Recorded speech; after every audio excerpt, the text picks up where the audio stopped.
How much does it cost to live in Merida, Mexico today in 2024?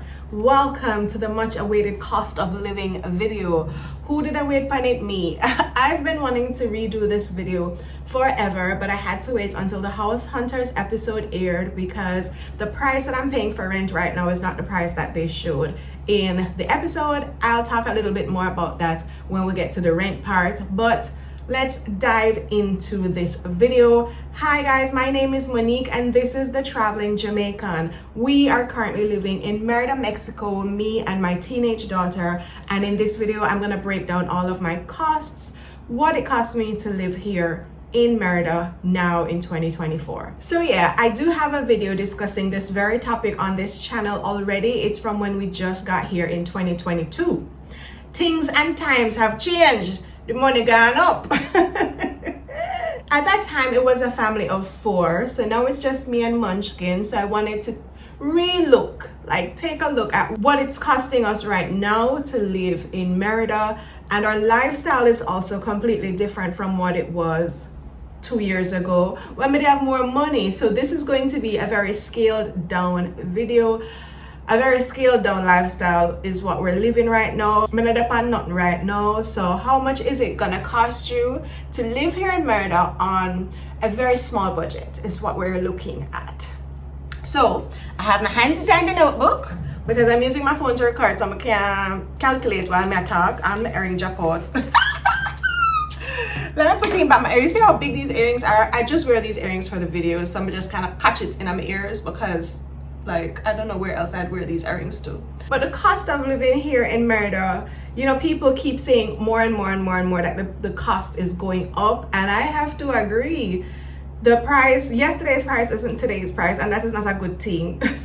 So there are a few factors that are at play here. Number one is exchange rate. The exchange rate when I just got here was beautiful. It was 20 to 1. And that was very easy for calculation and very easy for someone like me who earns in US dollars to be like, okay, my US dollars stretches further here. So backtrack, I left Jamaica. One of the main reasons why I left Jamaica was in search of somewhere where my US dollars could stretch a little further because things at Jamaica are not cheap neither. And I wanted somewhere that the cost of living was lower than what it was in Jamaica. That's how we landed in Merida as our first main stop to live in.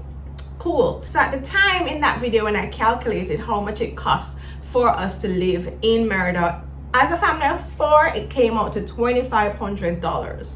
And that was with a rental car and beer things and nice entertainment budget and baga. Now it's just the 2 of us, so things should go down, right? Now another thing that's going to kind of ramp up the cost of living here in Merida is that more and more people are choosing to live in Merida because of the main attraction of the city is the fact that it is so very safe. Now, it is not utopia. It is not, we're not living in a bubble, but I will say that the safety that I feel, it is tangible. Like I go out on the streets and there is not any tension in my shoulders. I'm not looking around constantly to see who's going to ride past me on a yen bike or if someone's coming to snatch my phone. I feel comfortable sending my daughter out to the mall with her friends. I don't have to be over there with her every step as a helicopter mom. The safety is tangible here. Yes, there's violence. There's a lot of domestic violence and there are incidents that pop up. So I'm not saying that you won't come here and just breathe a sigh of relief and sleep with your windows and doors open and everything is fine and all dandy, but it's 100% different. It's 100% safer probably than where you're coming from. I know I feel the difference in my lifestyle for sure. Like I'm downtown, bar hopping, walking downtown from bar to bar to bar. You would never catch me doing that in Kingston, Jamaica at night, walking from bar to bar to bar. Hell no. So because of that safety, it is attracting more and more people to come and live in Merida. Not just expats, it's not just people from other countries. Everybody inside of Mexico know that Merida is a safe space, and so people from other parts of Mexico, Mexicans from other parts of Mexico are moving here as well. And that is also driving up the fact that the cost them are go up. Where are we seeing this? Directly in the cost of housing, food prices, and transportation. Let's get into it. All right, so the first big thing that you're going to want to know how much it costs to live here is how much is rent. So in my house hunters episode, they said that this house I'm renting is for $1,000 US. That's not actually the case. If you go back and watch the video on when I'm discussing some things that happen behind the scenes on house hunters, I auditioned for house hunters when we were a family of 4 and I was looking for a house that could fit all of us. That was my budget at the time, and they just kind of ran with that. They didn't bother to change up the script and the whatever. They just said, okay, I'm looking for a house for $1,000 US. I am not in no way, shape, or form right now looking or can stretch to $1,000 for housing right now.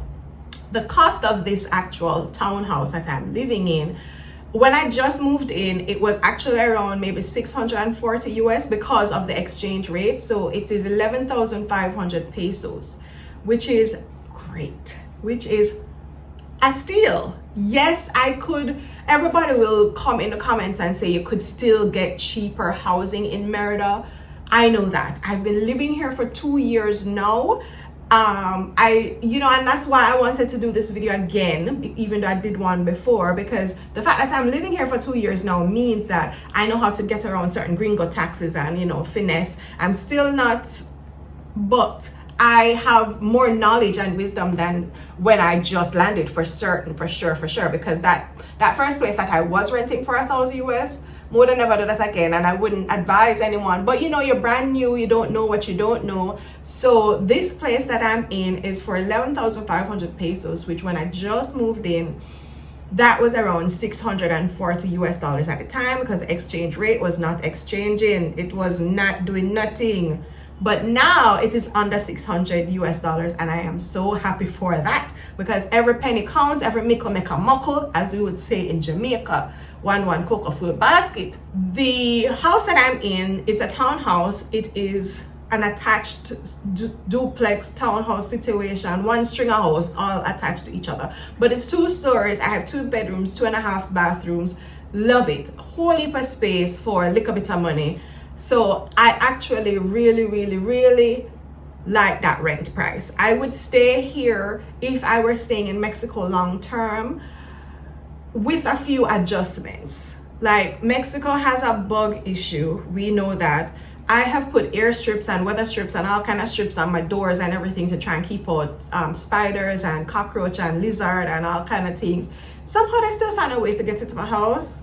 And so at this point in time, I would love to be able to afford a high rise and go live on the 10th floor somewhere, because I'm just not a bug person, especially as 2 women living at the house. Like, if that weren't an issue for me, this would be a perfect long-term apartment, because it's actually really nice. I actually really do like this house.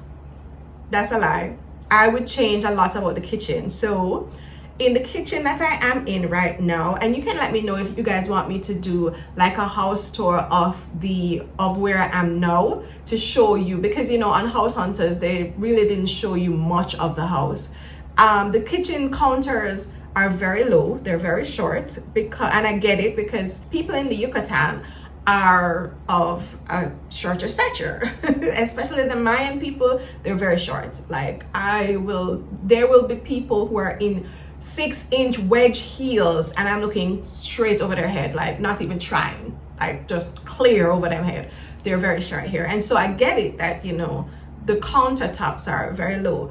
The countertop is not what I have a big issue with. I would change the size of the kitchen sink, this tiny little kitchen. For someone who loves to cook, a little tiny kitchen. All right, this is not a house video. So I'm paying $600. Let's just round it up to $600 US. More like, it's actually closer to $550. I would say $560, $570, where the exchange is right now. Perfect for rent. Yeah, man. Love it. So that's what my rent is. The second big thing that you would want to know what the cost is going to probably be either food or your transportation. Which one should we do next? Let's do food. So your food, my Costco bill when I just moved in here was around 3,000 pesos. Are we calculating? So let me start writing down. So my rent is 11,500, and let us just say 3,000 for a Costco run. Now for Costco, that's gonna get me all the things that I buy in bulk for the month, including like, you know, laundry detergent, cleaning supplies, those kind of things. But then you still have to go to the supermarket in between that to get the things that are going to run out, that are perishables, like your seasonings, your onion, tomato, you know, them kind of something there where you need on a weekly basis, especially if you're cooking a lot. So you still might need to go to the grocery store in between those Costco runs. So I'm going to put my monthly grocery bill at about 4,500 pesos for 2 people. Because yes, I cook a lot, I eat a lot of food. And that's not just food, that's for, as I said, household items. So that's 4,500 for the month. And food is definitely where I think I see another big major jump in how much it's costing me every month, because I need to go back and compare what I was spending for food when it was a family of 4, but I think I still spend the same amount of money. I can almost sure that I still spend the same amount of money. I don't know why. Now granted, yes, you can spend less. You can go to the markets, you can do the fruterias and the more local grocery stores to get your groceries. You don't have to go to Costco, you don't have to go to the nicer supermarkets. You know, everything that I'm talking about is going to be dependent on your lifestyle. So in this house that I'm in, that I'm paying 11,500 for rent, I could rent somewhere for even cheaper and still get a whole house. I could have gotten something outside of the peripheral for like 9,000, 8,000 pesos. I could have gone into more local neighborhoods where it's not as fancy or whatever and get probably a 2-bedroom for 8,000 pesos. I like what I like. And so, you know, your lifestyle is going to direct some of your budget based on what you want to, how you want to spend your money and what you want to do with your days, how you want to live. This house is a nice house. I feel like it is a good compromise for me. It is a nice house in a nice neighborhood, but it's not a budget buster. It's a good, comfortable range, being just under 600 US. Absolutely. Hell yes. All right, now transportation costs. This is again going to depend on where you live, inside or outside of the peripheral, and where you go often. How often do you leave your house and where are you going? So this varies a lot.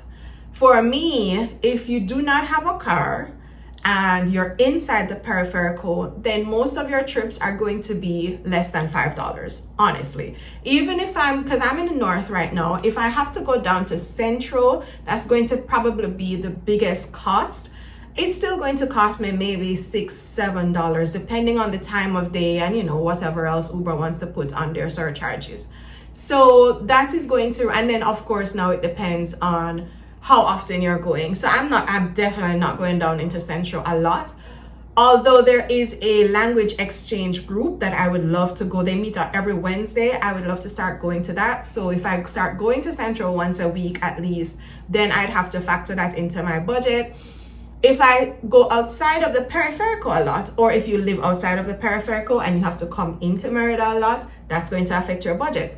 Like the learning studio that Munchkin goes to, that is currently outside of the peripheral. That is 150 pesos each way when she goes. So that is a budget buster right there for me right now.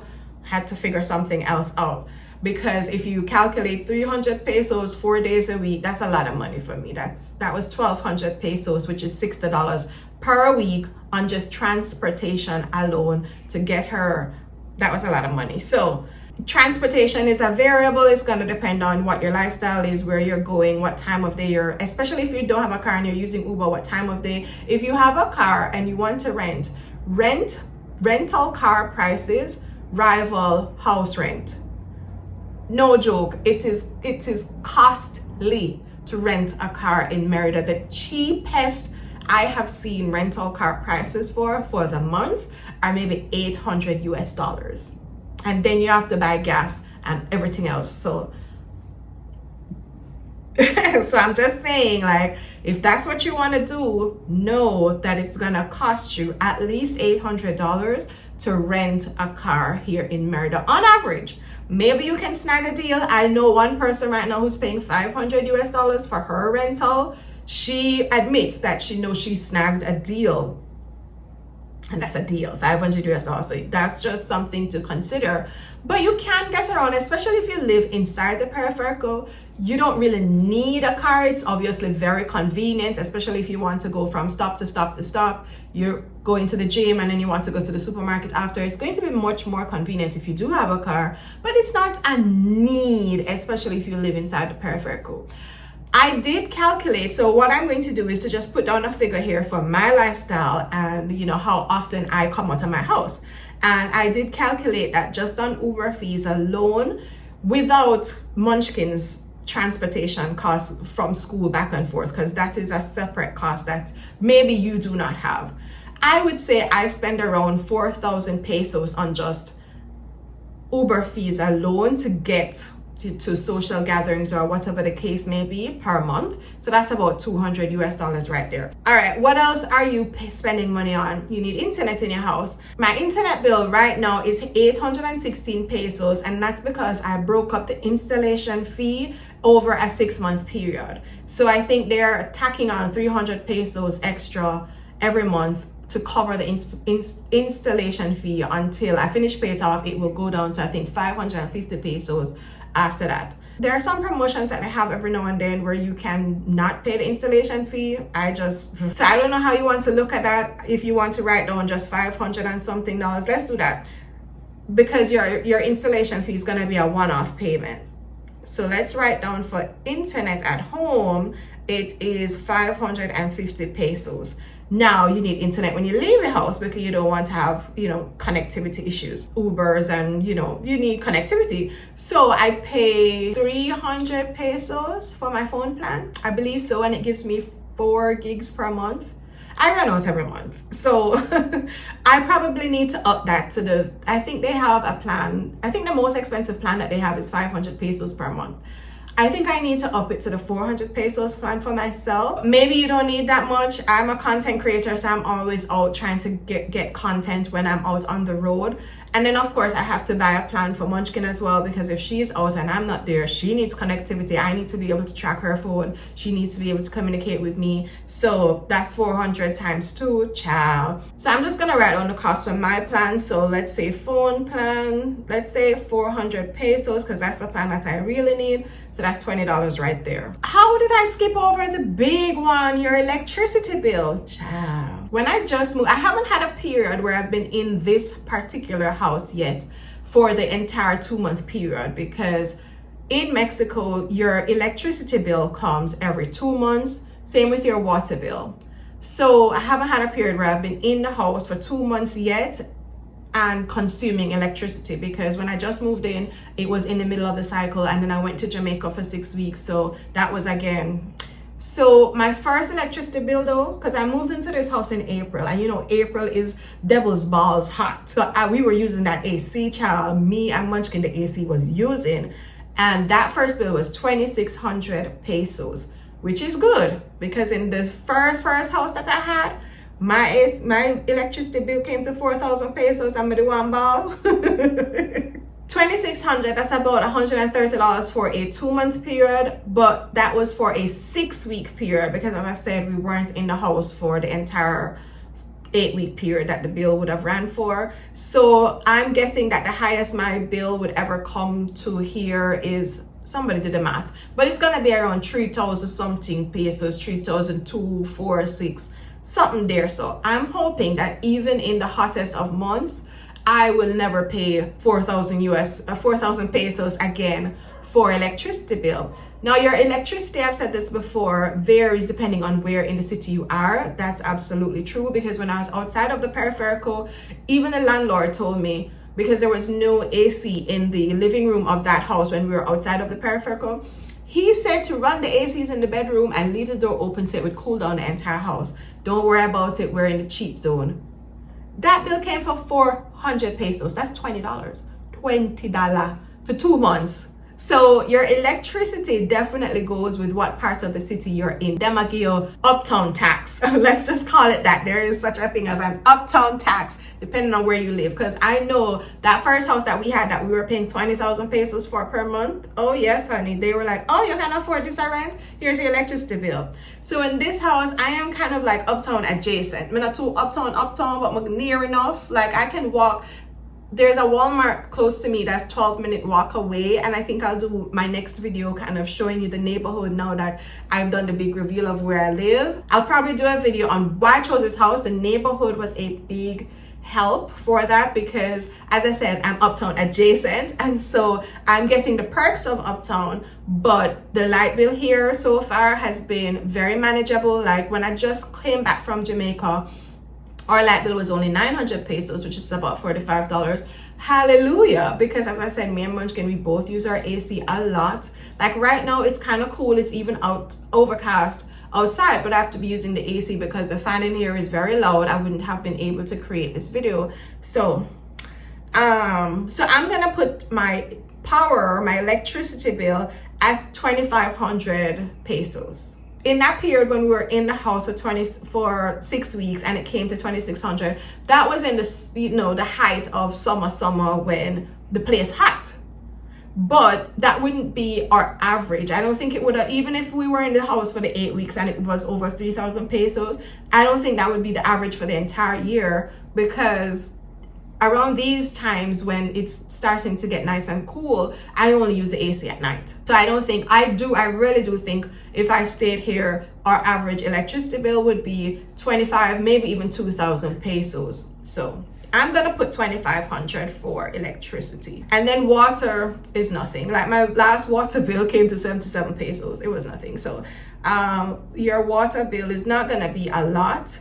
And a lot of the times your water will be included in your rent depending on where you are. So I'm just gonna put 100 pesos for that. Because what else are your major expenses? So I have rent, food, transportation, internet, phone bill, electricity, your water, your entertainment. Again, that's a lifestyle thing. Now, I go to a lot of gatherings where there are BYOB or bring something to eat. I also try to eat out a lot. When we have more money, we used to try and go out and try a new restaurant every week. So, it's going to depend on your lifestyle. I definitely try to be the girly who takes my daughter out to new restaurants every week. And I go out with my friends, and I also want to, it is a part of my plan to do a road trip once a month, every month too. So that's going to drive up my entertainment bill. If you are moving to Mexico, I'm kind of feeling that maybe you would want to do something similar because you want to get to know the place. That's how you're going to learn which restaurants you like, which restaurants you don't like so much. And you definitely want to do road trips and go see all the sites because you're in a brand new country, right? So I don't know what you want to put for your entertainment bill. I'm gonna round it out to I'd say about 3,000 pesos, because let's be real, if I take Munchkin and both of us go to a cafe, we're just having coffee and breakfast and pastries, it's gonna cost maybe 600 pesos. That's for 2 people.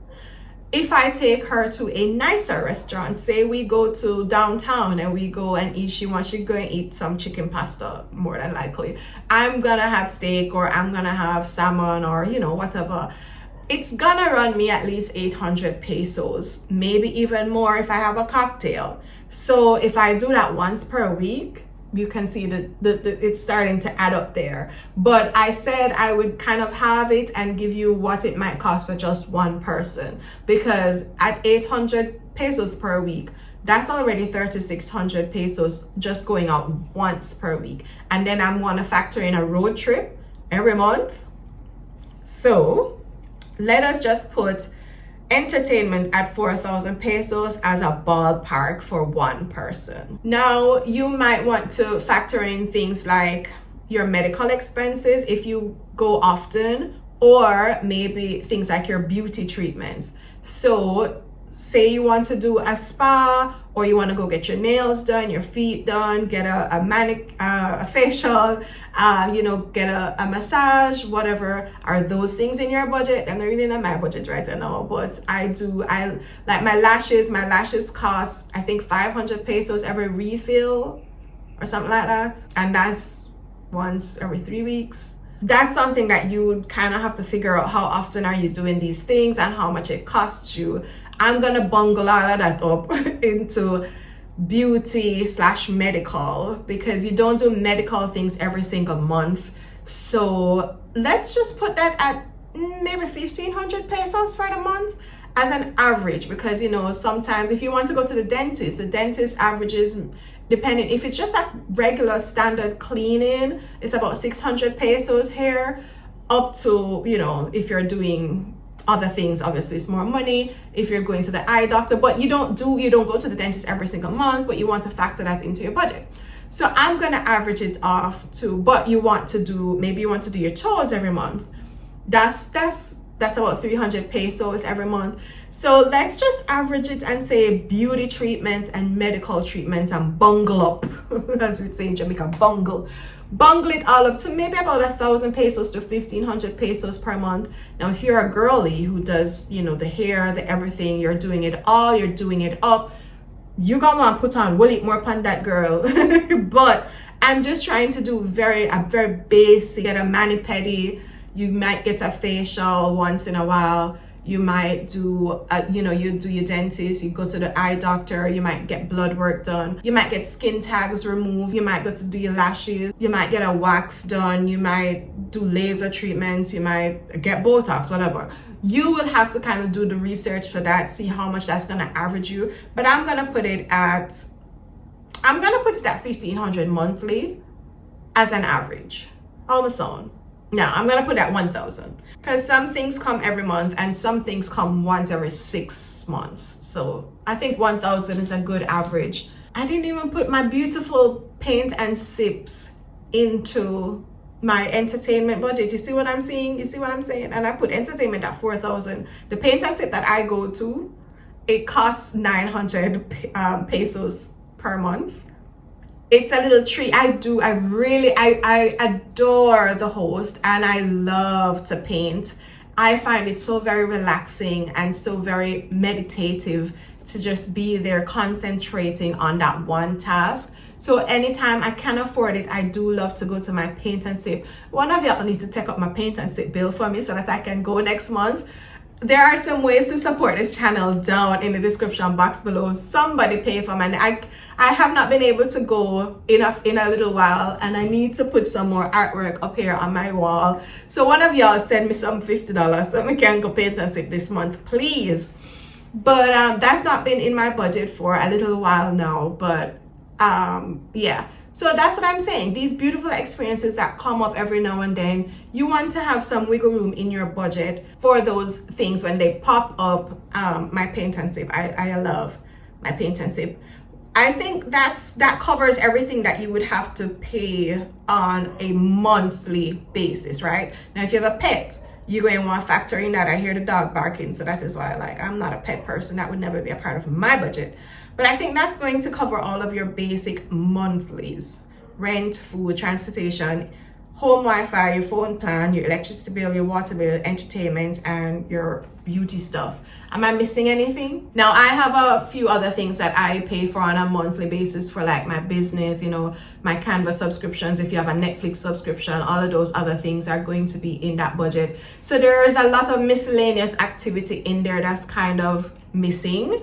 If you're an Amazon junkie like me and you like to order things, then shopping, how often do you go shopping? That can be a line item there as well. There are probably some other things that I'm missing. If I'm missing any major ones that I didn't cover, make sure to put them down in the description box below, and I will answer any questions that you guys have. But let's add it up and see what it's currently cost. You notice I didn't put Munchkin school expenses in here at all, because I'm just trying to do a general cost of living video for what it's going to cost for a single person to come down. But if you're watching this, because I am a single mom, and if you're watching this wondering if you can do it as a single mom yourself, and you're wondering what the price of school is here, private school prices are not cheap. The one that Munchkin is going to right now costs $180 per month, and it is a private institution run by an American who lives here. So it's an American curriculum that they're doing for teenagers.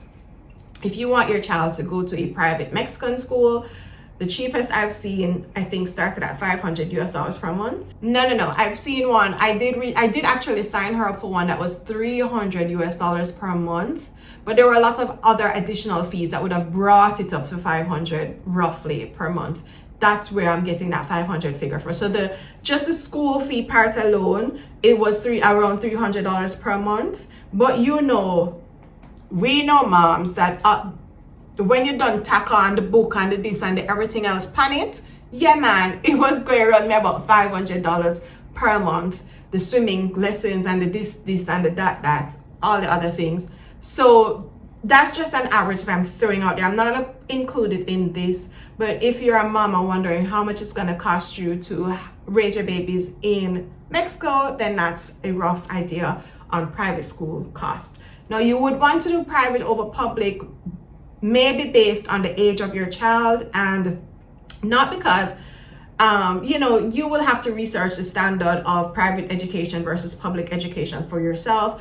I think a lot of us, we look at private because a lot of the private institutions will have support for people who speak English. And I have a teenager. If you're coming with a baby, then you can put them in a all Spanish environment and they will quickly grasp the language. Great way for them to be bilingual. And because they're learning English at home and they're speaking Spanish at school, perfect. But for my big age teenager who is already speaking English, you would want that extra support for someone in the school who's already, so that she can integrate properly in the schooling system. You need that English support. You're going to mostly find that at a private institution, and the private institution then they're expensive. All right, let's do some addition. Let's do some maths. All right, so I'm adding up 11,500 for rent, 4,500 monthly for food. These are pesos. 4,000 for my transportation. Internet at home is 550. Your phone is 400. Your electricity is 2,500. Your water bill is 100 pesos. Your entertainment, ballpark 4,000. Even for a single person, I think. Okay, so. Yeah, even for a single person, I think ballpark 4,000 pesos. That's $200 US. You must know if you're going to go out more or less. And beauty treatment / maybe medical things, 1,000 per month. So over the whole 12 months, that should cover some bigger things that don't pop up every month. That total is 28,550 US, which at today's exchange rate is, we're gonna round it up to 1,465 US dollars for me, because that does not include a lot of my Munchkins costs. So they will have some gray areas there, because you probably would not need a 2-bedroom if it's just you. So there is some overlap and some gray areas, but I didn't put exclusively her costs, like her entertainment money, her clothes, her medical expenses, her beauty treatments that she gets every month, her schooling for sure, and any additional money that I would spend for food for her. Housing, electricity, and food is probably where there's going to be some overlap, because when I'm going to the grocery store, I'm buying enough for both of us, not just me one. So if I were a single person, someone asked me recently if it was just me, could I live here on 1,000 US dollars, which was my goal when I was researching initially. I wanted to go and live somewhere where I could live on 1,000 US dollars per month, because I was saying that if I ever fall on hard times, I shouldn't fall below 1,000 US dollars. Hopefully, I wanted to be in somewhere where I could still live comfortably for 1,000 US dollars. So can it be done? I think so. I honestly think that if you're a single person and your lifestyle is very simple, so your entertainment bill is not $200, your rent is not $550, it's more closer to, I think you can go down to even $300 US dollars for a 1-bedroom in, you know, some parts of the city. You can still get a 1-bedroom for 300. Absolutely. I have researched it and seen some, and they were very nice. They weren't even like, oh yes, you can get a nice little studio situation for 300 US dollars, and inside the peripheral even. You don't even have to go far. So yeah, I think you can finesse it. Would I want to do it? It's not going to be something that it's not going to be a completely comfortable life. I think there's not a lot of wiggle room there to say if anything happens to you and, you know, you need to jump on a plane or go to the hospital or whatever. I don't think there's a lot of wiggle room on $1,000 here in Merida. I don't. But it can be done. And it can be done comfortably if you're a completely fine, I'm not going out to eat a lot, I just need a simple life. Yes, it can be done comfortably, because as I said, for my calculations, I came in at under 1,500 US, and that's with some entertainment built into my budget, you know, a nicer house, a good transportation budget. I think it doesn't have a lot of like entertainment, like pricier entertainments or road trips or, you know, things like that, but there is some entertainment built into my $1,500 budget. There's a lot of food built into my $1,500 budget, because that's food for two. So yeah, I definitely think that Merida is still somewhere that you could live for $1,000. I just wouldn't want to have to. You get what I'm saying? So that's the cost of living right now for me and Munchkin and what we have going on. That's where it comes in. I hope this video was helpful for you if you are in your planning stages of coming to Merida. You wanted to know if, you know, what your budget should be. I would say there's a lot missing, because this is just, I was just trying to figure in everything that I pay for recurring every month.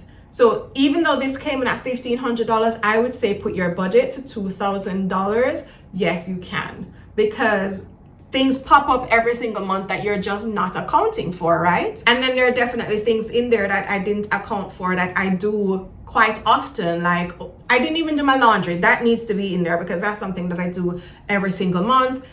Maybe you luck out and you rent a place that has a laundromat or in-unit laundry. My laundry comes up to about, I'd say 400 pesos every other week. So that's 800 pesos per month. That's 40 US dollars. So the 1460 just went up to 1,500 flat. So scrap the 1,400 is $1,500 flat. But again, so there will be some overlap there, because that's laundry for me and Munchkin. So maybe your laundry alone will be, you know, less than that. Hopefully this was helpful. If you have any comments, leave them down below, and there are multiple ways to support me down below. I appreciate every person who's ever bought me a gift, bought me coffee, or, you know, send me a little something in my PayPal. If you find this information helpful, grateful from the bottom of my heart. Thank you guys so much. And if you have any other questions about living here in Merida, any other content you'd like to see me create, make sure to leave those video ideas down below so I can get to work on that for you. My name is Monique, and I will see you in the next one.